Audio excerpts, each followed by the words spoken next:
Tracking, alerting, protecting. This is WKYT News at 11. With time running out before the election, the candidates in the 6th Congressional District race squared off in a debate tonight what they said about minimum wage and the Affordable Care Act. House Sheriff's deputies say they caught two men red-handed breaking into a Whitley County home. And a battle of blue and white tonight in Rupp Arena as the Cats showed fans what they have to look forward to this season. WKYT News at 11 starts now. We begin tonight with a breaking news alert out of Lexington. Good evening. What police say began as a report of an attempted burglary led to some tense moments at an apartment complex tonight. Lexington police were called to an apartment building on Malibu Drive just before 9 tonight. They think someone tried to break into an apartment there, and when police arrived, they thought 3 people possibly involved were still locked inside an apartment at the same complex. Police worried they would have a difficult time getting those people to come out of the apartment, so they treated it as a possible barricade situation. They also evacuated the apartment complex as a precaution. A short time later, police say they found the 3 people in question and took them into custody. No one was injured, and police have called off that evacuation. We are getting down to the wire. 1 week from tomorrow, voters will head to the polls, and tonight the candidates in the 6th District congressional race debated some of the biggest issues facing folks here in central Kentucky. Congressman Andy Barr and challenger Elizabeth Jensen met for a debate at the EKU Center for the Arts in Richmond. And among the issues that came up, the Affordable Care Act and the minimum wage. WKYT Sam Smith has our top story at 11. Both Representative Andy Barr and his Democrat opponent Elizabeth Jensen spoke Monday night about why they should represent the 6th District. One key point the candidates spoke about: minimum wage. I oppose raising the minimum wage. I support raising wages. And a better way to raise wages is through economic growth. We need to look at real solutions like the RAISE Act, which would allow members of a union to get a merit-based raise. The working families of America get a raise based on their merit and their performance. One of the biggest challenges to the economy in our state is that no one has any money to spend. And by increasing the minimum wage, it is the quickest way to get money in the hands of our hardworking families. And if families are earning a little bit more money, they're going to spend money in our community. They might buy a new car or eat out a few more times a month or go to the mall a little bit more, and they're going to spend money here in our community. Both candidates also made sure voters know their stance on the Affordable Care Act. And I'm glad that thanks to starting this process with the president, we have health care. We've stepped forward on something, and it's a good thing, and I'm proud to stand up for that.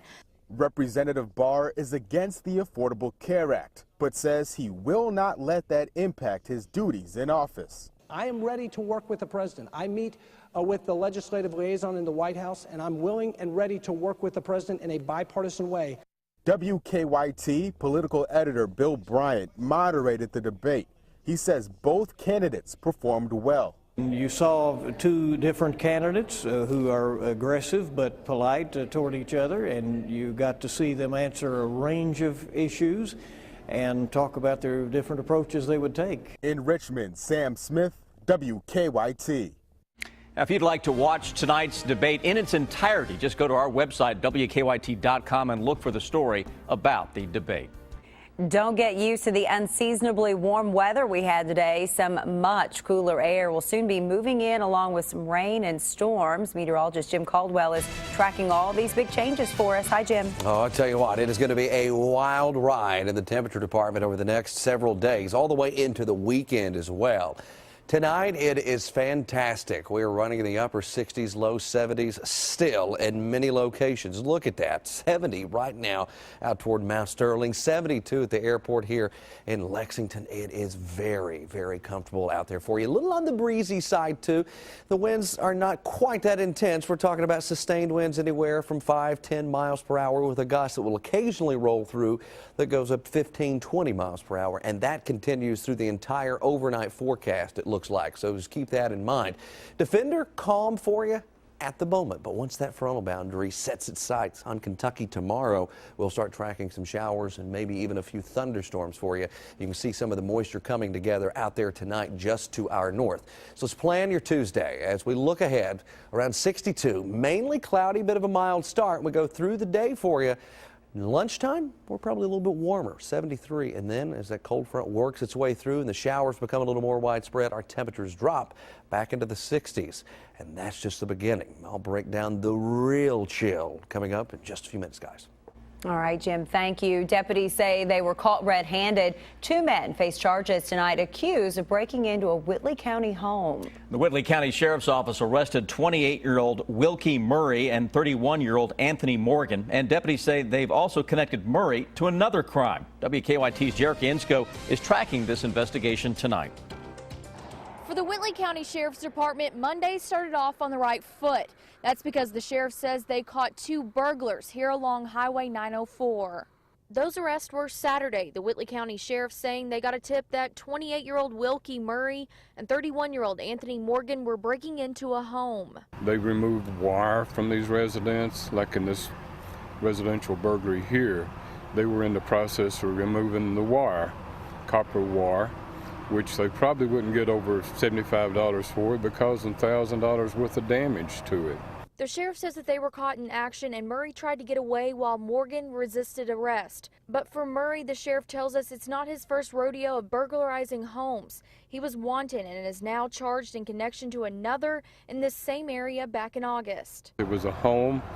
They had removed several appliances, a couple of TVs. Murray faces 9 charges combining Saturday's incident and the one back in August, which include 2 burglary charges, criminal mischief, and harassment. And Morgan is charged with resisting arrest, second-degree burglary, and menacing following Saturday's arrest. It was a good day for the sheriff's office, a bad day for the bad guys.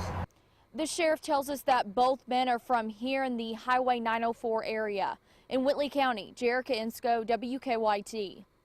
Tonight, both men are still being held in the Whitley County Detention Center. A former Franklin County teacher admits she had an inappropriate relationship with a student years ago. Today, Carrie Staples Williams pled guilty to 2 counts of unlawful transaction with a minor. Investigators say in 2007 she had a relationship with a senior student at Franklin County High School where she taught. After graduation, investigators say the student told Franklin County superintendent at the time, but prosecutors say the school district didn't report it. Investigators say that student died recently and his mother found paper copies of emails between Williams and the student. She had seen her son denied justice for so many times, and she wanted to make sure that Ms. Staples, now Williams, was finally brought to justice and held accountable for what she did. Because of a 1-year statute of limitations, prosecutors couldn't go after the school district for failing to report the case. Williams will serve 5 years supervised probation, and she surrendered her teacher's license. She resigned from Franklin County High School last week. We have an update tonight on a former Lexington mayor who's been battling a life-threatening bacterial infection. Foster Pettit's son told our news partners at the Herald Leader that his father is improving but has a long recovery ahead. We're told Pettit is still on a ventilator and a feeding tube. Earlier this month, family members say that Pettit contracted the infection when his fishing boat turned over in Louisiana and he got a cut on his leg. Tonight, Big Blue fans got another look at this year's talented UK basketball team. The annual Blue-White game gave Coach Cal and the Cats a chance to tune up their skills. WKYT's Brian Milam joins us with some of the highlights from tonight's game at Rupp. Hey, Brian. Hello, everybody. Tonight would show the world just how good this UK team is. The Blue-White game, a perfect setting to showcase just a small glimpse of all of this talent we've seen. Now, one thing we haven't seen is Willie Cauley-Stein score a basket in about 7 months. Nice hook shot with the left hand. Then Big Willie with the pick of Marcus Lee all the way in for the reverse slam. That is stuff 7-footers just don't do. The Blues lead by 2. Alex Poitras, he's going to get his hands on the loose ball, flies in for that 2-handed slam. Bad pass coming up from Andrew Harrison, who had a pretty good ball game. Then watch Tyler Eulis just pick the pocket of Willie Cauley-Stein all the way in for the easy layup. 24-22. White team cuts into the lead. Cal has repeatedly said transition defense can be a weak link on this ball club. Karl Anthony Towns shows just why. Another thing that rookies that are 7 feet tall just don't do. Last play of the half, Blues up 11. Andrew works his way to the paint. There is Willie Cauley-Stein. Blue Cats led by 13 at the half, and the blue team would go on for the easy win, 94-66. Now Kentucky's next time on the floor is this Sunday against Kelly Wells' Pikeville Bears. Tip-off will be at 7 o'clock, and you can see it on the SEC Network. Brian, thank you. Some scary moments during the first half of the game when a Kentucky cheerleader was injured in a fall. The cheerleader was moving, alert, and responsive while emergency medical crews helped her. She was fitted with a neck brace and wheeled off the court. Her condition is not known tonight.